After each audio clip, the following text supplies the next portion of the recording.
ನಮಸ್ಕಾರಗಳಿದೆ. ಈ ವಿಡಿಯೋದಲ್ಲಿ ನಮ್ಮ ಮಾರ್ಕೆಟ್ಗೆ ಸಂಬಂಧಪಟ್ಟಂತೆ ಕೆಲವೊಂದು ಸುದ್ದಿಗಳಿದ್ದಾವೆ. ಆ ಸುದ್ದಿಗಳನ್ನ ತಿಳ್ಕೊಳ್ಳೋಣ. ಅದ್ರ ಜೊತೆಗೆ ನಿನ್ನೆ ಹಾಗೂ ಮೊನ್ನೆ ಮಾರ್ಕೆಟ್ ಕ್ಲೋಸ್ ಆದ್ಮೇಲೆ ಹಲವಾರು ಕಂಪನಿಗಳು ತಮ್ಮ Q1 ರಿಸಲ್ಟ್ ಅನ್ನು ಅನೌನ್ಸ್ ಮಾಡಿದ್ವು. ಆ ರಿಸಲ್ಟ್ ಗಳನ್ನು ಕೂಡ ಓವರ್ವ್ಯೂ ಮಾಡಿ ತಿಳ್ಕೊಳ್ಳೋ ಪ್ರಯತ್ನವನ್ನು ಮಾಡೋಣ. ಈಗಾಗಲೇ ಕೆಲವು ನಂಬರ್ಸ್ ಅನ್ನ ಕವರ್ ಮಾಡಿದ್ದೀನಿ, ನೋಡಿದಿರಿ ಅನ್ಕೊಳ್ತೀನಿ. ಇನ್ ಕೇಸ್ ನೋಡಿಲ್ಲ ಅಂದ್ರೆ ವಿಡಿಯೋಗಳು ಈಗಾಗಲೇ ಅವೈಲೇಬಲ್ ಇದೆ, ಅವುಗಳನ್ನು ಸಹ ನೋಡಿ. ಅವುಗಳನ್ನ ಮತ್ತೆ ರಿಪೀಟ್ ಮಾಡೋದಿಲ್ಲ, ಅವುಗಳನ್ನ ಹೊರತುಪಡಿಸಿ ಬೇರೆ ಯಾವೆಲ್ಲ ಕಂಪನಿಗಳು ಅನೌನ್ಸ್ ಮಾಡಿದ್ವು ತಿಳ್ಕೊಳ್ಳೋಣ. ಮೊದಲಿಗೆ ಡಿಸ್ಕ್ಲೇಮರ್ ಕೊಡ್ಲಿಕ್ಕೆ ಇಷ್ಟಪಡ್ತೀನಿ. ಇಲ್ಲಿ ಕವರ್ ಮಾಡ್ತಿರುವಂತ ಯಾವುದೇ ಸ್ಟಾಕ್ ಅನ್ನು ಕೂಡ ರೆಕಮೆಂಡ್ ಮಾಡ್ತಿಲ್ಲ. ನೀವು ಫರ್ದರ್ ಸ್ಟಡಿ ಮೆಡಿಟೇಷನ್ ತಗೊಳ್ಬಹುದು. ಆಸ್ ಎಜುಕೇಶನಲ್ ಪರ್ಪಸ್ ನನ್ನ ವಿಡಿಯೋ ಮುಂದೆ ತರ್ತಾ ಇದ್ದೀನಿ. ಹಾಗೆ ನಮ್ಮ ವೆಲ್ತ್ ಅವರಿಯಾ ಚಾನಲ್ ಅಲ್ಲಿ ನಿನ್ನೆ ಒಂದು ಹೊಸ ವಿಡಿಯೋ ಅಪ್ಲೋಡ್ ಆಗಿದೆ. ಆ ವಿಡಿಯೋನ ಇಲ್ಲಿವರೆಗೂ ನೋಡಿಲ್ಲ ಅಂದ್ರೆ ಇಲ್ಲಿದೆ, ಆ ವಿಡಿಯೋನ ನೋಡಿ ಅದರ ಬಗ್ಗೆ ನಿಮ್ಮ ಅಭಿಪ್ರಾಯವನ್ನು ಕೂಡ ಕಮೆಂಟ್ ಸೆಕ್ಷನ್ ಅಲ್ಲಿ ತಿಳಿಸಿ. ಇದರ ಲಿಂಕ್ ಅನ್ನು ನಾನು ಕಮೆಂಟ್ ಸೆಕ್ಷನ್ ಅಲ್ಲಿ ಪಿನ್ ಮಾಡಿರ್ತೀನಿ. ಈ ಕಾರಣಕ್ಕೆ ಒಂದು ಪರ್ಟಿಕ್ಯುಲರ್ ಸೆಕ್ಟರ್ ಅಲ್ಲಿ ಯಾವ ರೀತಿ ಡಿಮಾಂಡ್ಸ್ ಕ್ರಿಯೇಟ್ ಆಗುತ್ತೆ ಅನ್ನೋದ್ರ ಬಗ್ಗೆ ಡೀಟೇಲ್ ಆಗಿ ಕವರ್ ಮಾಡಿದ್ದೀನಿ. ಒಂದ್ಸಲ ನೋಡಿ ಅಭಿಪ್ರಾಯವನ್ನು ಕೂಡ ತಿಳಿಸಿ. ಇನ್ನು ಸುದ್ದಿಗಳ ಕಡೆ ನಾವು ಬರೋದಾದ್ರೆ, ಡೆಲಾಯ್ಟ್ ಅವರು ಒಂದು ಅಪ್ಡೇಟ್ ಅನ್ನ ಕೊಟ್ಟಿದ್ದಾರೆ. ಇಂಡಿಯನ್ ಎಕಾನಮಿ ಬಗ್ಗೆ ನೋಡಬಹುದು. Deloitte projects 6.5 to 6.8% GDP expansion in FY27. Growth to strengthen in second half. ಈ ಆರ್ಥಿಕ ವರ್ಷದಲ್ಲಿ 6.5 ರಿಂದ 6.8% GDP ಎಕ್ಸ್ಪಾನ್ಷನ್ ಭಾರತದ್ದು ಇರಬಹುದು ಅಂತ ಎಸ್ಟಿಮೇಟ್ ಮಾಡ್ತಿದ್ದಾರೆ. ಜೊತೆಗೆ ಸೆಕೆಂಡ್ ಹಾಫ್ ಅಲ್ಲಿ ಅಂದ್ರೆ ಥರ್ಡ್ ಅಂಡ್ ಫೋರ್ತ್ ಕ್ವಾರ್ಟರ್ ಏನಿರುತ್ತೆ ಅಲ್ಲಿ ಗ್ರೋತ್ ತುಂಬಾ ಸ್ಟ್ರೆಂಥನ್ ಆಗಿರ್ಬೋದು ಅಂತ ಎಕ್ಸ್ಪೆಕ್ಟ್ ಮಾಡ್ತಿದ್ದಾರೆ ಇವರು. ನಾವು ರೀಸೆಂಟ್ ಆಗಿ ಹಲವು ಈ ರೀತಿಯ ಸುದ್ದಿಗಳನ್ನ ನೋಡಿದ್ವಿ ಗ್ರೋತ್ ಬಗ್ಗೆ. ಎಸ್ಪೆಷಲಿ ಮಿಡ್ಲ್ ಈಸ್ಟ್ ಯುದ್ಧದ ಕಾರಣಕ್ಕೆ ಒಂದಷ್ಟು ಡೌನ್ ಗ್ರೇಡ್ ಗಳಾಗಿದ್ದಾವೆ. ನಂತರ ಅಲ್ಲಿ ಪಾಸಿಟಿವ್ ಅಪ್ಡೇಟ್ ಗಳು ಬಂದ್ಮೇಲೆ ಅಪ್ಗ್ರೇಡ್ ಕೂಡ ಆಗಿದ್ದಾವೆ. ಬಟ್ ಅಗೇನ್ ಈಗ ನೆಗೆಟಿವ್ ಅಪ್ಡೇಟ್ ಗಳು ಬರ್ತಿದ್ದಾವೆ, ಅಂದ್ರೆ ಯುದ್ಧಕ್ಕೆ ಸಂಬಂಧಪಟ್ಟಂತೆ. ನೋಡೋಣ, ಯಾಕಂದ್ರೆ ಇದೇನು ಇವಾಗ್ಲೇ ಆಗುವಂತದ್ದಲ್ಲ, ಕಾದು ನೋಡ್ಬೇಕಾಗಿದೆ. ಯಾವ ರೀತಿ ಇರುತ್ತೆ ಗ್ಲೋಬಲ್ ಪರಿಸ್ಥಿತಿಗಳು, ಅದ್ರ ಮೇಲೆನೆ ಗ್ರೋತ್ ಡಿಪೆಂಡ್ ಆಗುತ್ತೆ.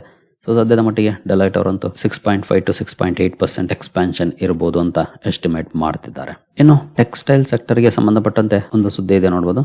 India's textile sector enters a new growth cycle on China +1 and trade pact ಟೈಲ್ವಿಂಡ್ಸ್.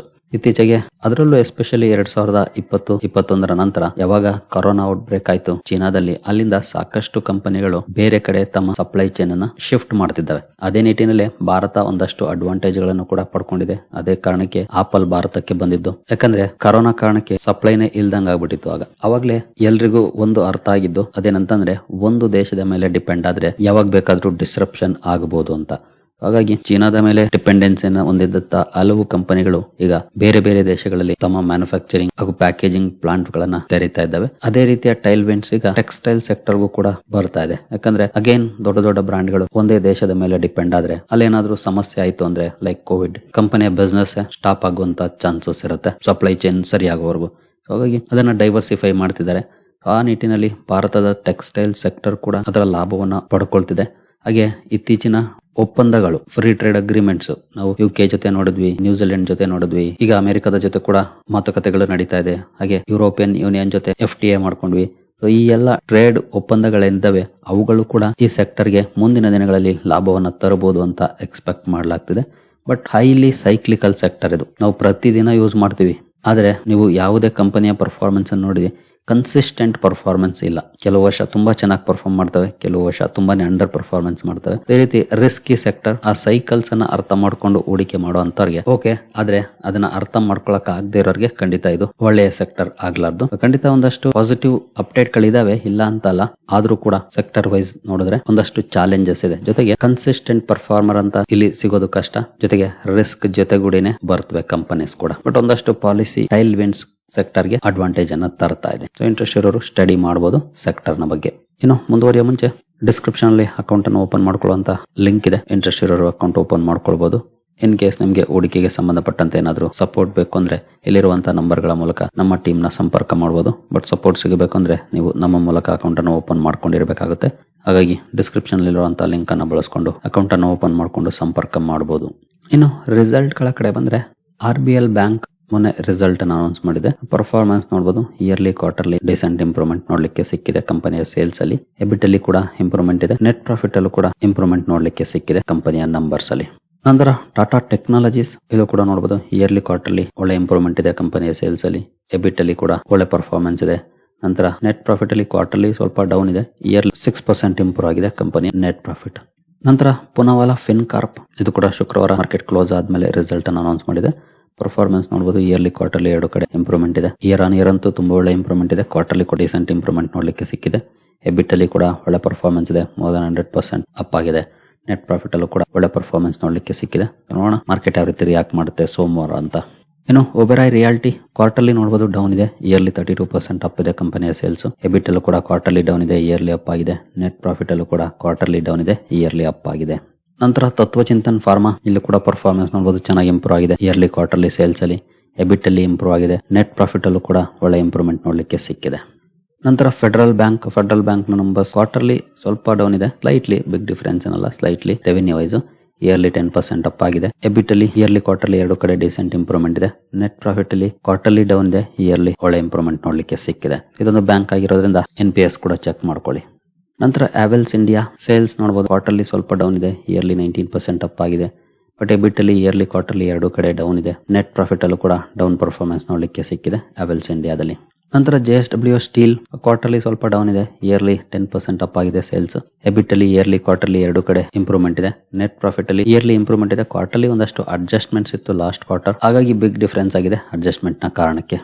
ನಂತರ JK ಸಿಮೆಂಟ್ಸ್ ಅಲ್ಲಿ ಸೇಲ್ಸ್ ಅಲ್ಲಿ ಡಿಸೆಂಟ್ ಇಂಪ್ರೂವ್ಮೆಂಟ್ ಇದೆ, ಇಯರ್ಲಿ ಕ್ವಾರ್ಟರ್ಲಿ ಎರಡು ಕಡೆ. ಬಟ್ ಎಬಿಟ್ ಅಲ್ಲಿ ಇಯರ್ಲಿ ಕ್ವಾರ್ಟರ್ಲಿ ಎರಡು ಕಡೆ ಡೌನ್ ಇದೆ. ನೆಟ್ ಪ್ರಾಫಿಟ್ ಅಲ್ಲೂ ಕೂಡ ಎರಡು ಕಡೆ ಡೌನ್ ಪರ್ಫಾರ್ಮೆನ್ಸ್ ಇದೆ. ಪ್ರಾಫಿಟಬಲ್ ಇದೆ, ಬಟ್ ಎರಡು ಕಡೆ ಡೌನ್ ಇದೆ ಕಂಪನಿಯ ನೆಟ್ ಪ್ರಾಫಿಟ್. ನಂತರ ರೊಸಾರಿ ಬಯೋಟೆಕ್ ಇಯರ್ಲಿ ಕ್ವಾರ್ಟರ್ಲಿ ಎರಡು ಕಡೆ ಇಂಪ್ರೂವ್ಮೆಂಟ್ ನೋಡ್ಲಿಕ್ಕೆ ಸಿಕ್ಕಿದೆ ಸೇಲ್ಸ್ ಅಲ್ಲಿ. ಎಬಿಟ್ ಅಲ್ಲಿ ಕೂಡ ಇಂಪ್ರೂವ್ಮೆಂಟ್ ಇದೆ. ನೆಟ್ ಪ್ರಾಫಿಟ್ ಅಲ್ಲಿ ಕ್ವಾರ್ಟರ್ಲಿ ಸ್ವಲ್ಪ ಡೌನ್ ಇದೆ, ಇಯರ್ಲಿ 4% ಅಪ್ ಆಗಿದೆ. ನಂತರ IDBI ಬ್ಯಾಂಕ್ ಕ್ವಾರ್ಟರ್ಲಿ ಸ್ವಲ್ಪ ಡೌನ್ ಇದೆ, ಇಯರ್ಲಿ 7% ಅಪ್ ಆಗಿದೆ ಕಂಪನಿಯ ಸೇಲ್ಸ್. ಎಬಿಟ್ ಅಲ್ಲಿ ಕೂಡ ಕ್ವಾರ್ಟರ್ಲಿ ಇಯರ್ಲಿ ಎರಡು ಕಡೆ ಇಂಪ್ರೂವ್ಮೆಂಟ್ ಇದೆ. ನೆಟ್ ಪ್ರಾಫಿಟ್ ಅಲ್ಲಿ ಕೂಡ ಇಂಪ್ರೂವ್ಮೆಂಟ್ ನೋಡ್ಲಿಕ್ಕೆ ಸಿಕ್ಕಿದೆ. ನಂತರ India cements year on year sales flat ಇದೆ, ಬಿಗ್ ಡಿಫರೆನ್ಸ್ ಏನಾಗಿಲ್ಲ. ಬಟ್ ಕ್ವಾರ್ಟರ್ಲಿ ಸ್ವಲ್ಪ ಡೌನ್ ಪರ್ಫಾರ್ಮೆನ್ಸ್ ನೋಡ್ಲಿಕ್ಕೆ ಸಿಕ್ಕಿದೆ ಇಂಡಿಯಾ ಸಿಮೆಂಟ್ಸ್ ಅಲ್ಲಿ. ಎಬಿಟ್ ಅಲ್ಲಿ ಇಯರ್ ಆನ್ ಇಯರ್ 87% ರೈಸ್ ಆಗಿದೆ, ಒಳ್ಳೆ ಪರ್ಫಾರ್ಮೆನ್ಸ್ ಇದೆ ಇಯರ್ ಆನ್ ಇಯರ್. ಕ್ವಾರ್ಟರ್ಲಿ ಕೂಡ ಸ್ಲೈಟ್ಲಿ ಇಂಪ್ರೂವ್ಮೆಂಟ್ ನೋಡ್ಲಿಕ್ಕೆ ಸಿಕ್ಕಿದೆ.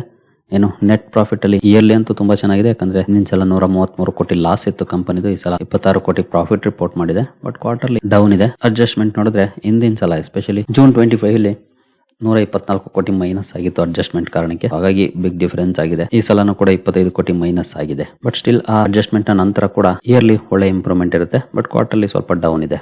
ಇನ್ನು ಎಸ್ ಬ್ಯಾಂಕ್ ನಂಬರ್ ಈಗಾಗಲೇ ಹಿಂದಿನ ವಿಡಿಯೋದಲ್ಲಿ ಕವರ್ ಮಾಡಿದ್ದೀನಿ. ಇನ್ ಕೇಸ್ ನೋಡಿಲ್ಲ ಅಂದ್ರೆ ಒಂದ್ಸಲ ನೋಡಿ, ಇಲ್ಲೂ ಕೂಡ ಬೇಕಿದ್ರೆ ಹೈಲೈಟ್ಸ್ ಅನ್ನು ನೋಡ್ಕೊಳ್ಬಹುದು.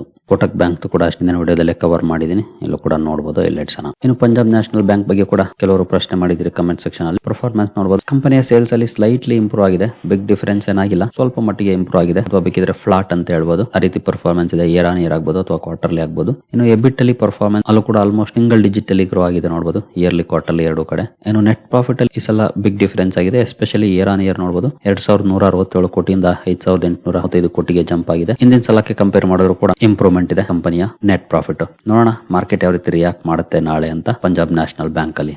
ಇನ್ನು ಆಕ್ಸಿಸ್ ಬ್ಯಾಂಕ್ ಕೂಡ ಇಲ್ಲಿ ಒಂದ್ಸಲ ನೋಡ್ಕೊಳ್ಬಹುದು. ಹಿಂದಿನ ವಿಡಿಯೋದಲ್ಲಿ ಈಗಾಗಲೇ ಡೀಟೇಲ್ ಆಗಿ ಕವರ್ ಮಾಡಿದ್ದೀನಿ, ಹಾಗಾಗಿ ಮತ್ತೆ ರಿಪೀಟ್ ಮಾಡಕ್ ಹೋಗ್ತಿಲ್ಲ. ಹೈಲೈಟ್ಸ್ ಇಲ್ಲಿದೆ, ಒಂದ್ಸಲ ಚೆಕ್ ಮಾಡ್ಕೊಳ್ಳಿ. ಇನ್ನು ICICI ಬ್ಯಾಂಕ್ ಕೂಡ ಈಗಾಗಲೇ ಕವರ್ ಮಾಡಿದ್ದೀನಿ, ಒಂದ್ಸಲ ನೋಡಬಹುದು ಇಲ್ಲಿ ಯಾವ ರೀತಿ ಇದೆ ಅಂತ. ಅಂಡ್ ಇನ್ನೊಂದು ಮೇಜರ್ ಬ್ಯಾಂಕ್ HDFC ಬ್ಯಾಂಕ್, ಇಲ್ಲಿನ ಪರ್ಫಾರ್ಮೆನ್ಸ್ ಕೂಡ ನೋಡಬಹುದು. ಇದರದ್ದು ಕೂಡ ಹಿಂದಿನ ವಿಡಿಯೋದಲ್ಲಿ ಈಗಾಗಲೇ ಕವರ್ ಮಾಡಿದ್ದೀನಿ. HDFC bank, ICICI, Axis, yes bank ಹಾಗೂ ಕೋಟಕ್ ಮಹೀಂದ್ರ ಈ 5 ಬ್ಯಾಂಕಿಂಗ್ ಕಂಪನಿಗಳ ನಂಬರ್ಸ್ ಅನ್ನು ಈಗಾಗಲೇ ಕವರ್ ಮಾಡಿದ್ದೀನಿ. ಹೈಲೈಟ್ಸ್ ಕೂಡ ಇಲ್ಲಿದೆ, ಒಂದ್ಸಲ ನೋಡ್ಕೊಳ್ಬಹುದು. ಸರಿಗಳಿರಿ, ಈ ಎಲ್ಲ ಅಪ್ಡೇಟ್ಸ್ ನಿಮಗೆ ಇಷ್ಟ ಆಗಿದೆ ಅನ್ಕೊಳ್ತೀನಿ. ಹಾಗೆ ವೆಲ್ತೋರಿಯಾ ಚಾನಲ್ ನ ವಿಡಿಯೋನ ಮಿಸ್ ಮಾಡದೆ ನೋಡಿ, ಖಂಡಿತ ಅದರಲ್ಲಿ ನಿಮಗೆ ಯೂಸ್ಫುಲ್ ಇನ್ಪುಟ್ ಸಿಗುತ್ತೆ ಆಸ್ ಎ ಇನ್ವೆಸ್ಟರ್ಸ್. ಹಾಗೆ ಡಿಸ್ಕ್ರಿಪ್ಷನ್ ಅಲ್ಲಿ ಅಕೌಂಟ್ ಓಪನ್ ಮಾಡ್ಕೊಳ್ಳೋ ಲಿಂಕ್ ಇರುತ್ತೆ, ಇಂಟ್ರೆಸ್ಟ್ ಇರೋರು ಅಕೌಂಟ್ ಅನ್ನು ಓಪನ್ ಮಾಡ್ಕೊಳ್ಬಹುದು. ಮುಂದಿನ ವಿಡಿಯೋದಲ್ಲಿ ಸಿಗೋಣ. ಅಲ್ಲಿವರೆಗೂ ಜೈ ಹಿಂದ್, ಜೈ ಕರ್ನಾಟಕ.